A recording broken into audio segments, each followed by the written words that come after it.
Update lang po tayo ulit guys, no, regarding po sa spot activation ni MoveIt po, no. So kailan po ba ito gaganapin? Gaganapin po ito guys sa October 5, 2025. At saan po ba ito matatagpuan? Matatagpuan po ito guys sa ADAS Covered Court, Bacoor, Cavite.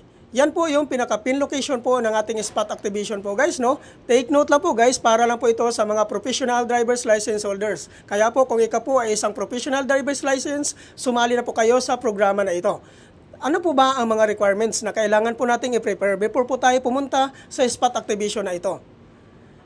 Ang number 1 po na requirements dito guys, which is yung professional driver's license. Number 2, NBI clearance. Number 3, motorcycle ORCR. Number 4, 2020 and above motorcycle year model. Number 5, police clearance. At regarding naman po sa hindi po nakapangalan sa inyo yung mga motor, ay kailangan nyo lang po magdala ng authorization letter. At hingian nyo po ng one valid government IDC owner.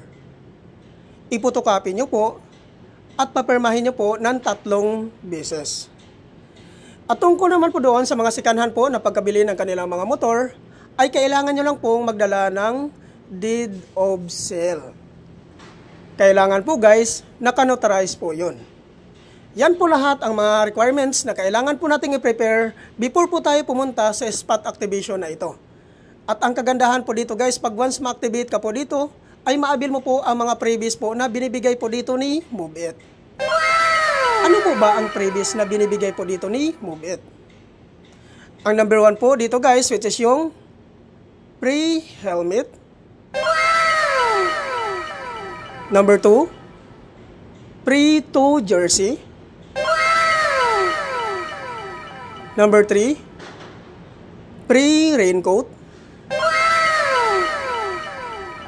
Number 4, pre-1 month zero commission. Ano po ba ito ang tinatawag na 1 month zero commission po ni MoveIt? Ang ibig sabihin po nito guys, pag once ma-activate ka po dito at once mag-start ka na pong bumiyahe, ay hindi ka po kakaltasan ni MoveIt sa kanilang commission sa loob po ng 1 buwan. So, po guys, no, napakagandang panimula po nito guys dahil mapapapunta po sa inyo lahat nakikitain nyo dahil wala kang kaltas po sa kanilang commission sa loob po ng 1 buwan. At ang kagandahan nga po dito guys, pag once ma-activate ka po dito, ay maabil mo pa ang tinatawag po ni MoveIt na shared plate. Ano po ba ito ang tinatawag na shared plate? Ang ibig sabihin po dito guys, pag once ma-activate ka nga po dito, ay magkakaroon ka po ng 3 service type.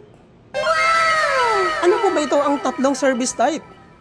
Ang number 1 po dito guys, which is yung MoveIt Moto Taxi. Number 2, Grab Express. Number 3, Grab Food. So yan po yung tinatawag na 3 service type po guys, no? Ito po yung tinatawag ni MoveIt na shared plate po. So ano naman pong mga age qualification na pwede po dito? Ang pasok po dito guys, which is yung 18 to 60 years old.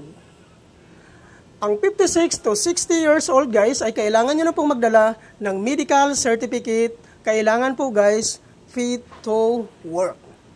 So ayan po guys, no, wag nyo na pong sayangin ang pagkakataon nito, no. Sana po nakakatulong po itong update ko na ito sa inyo. Thank you for watching.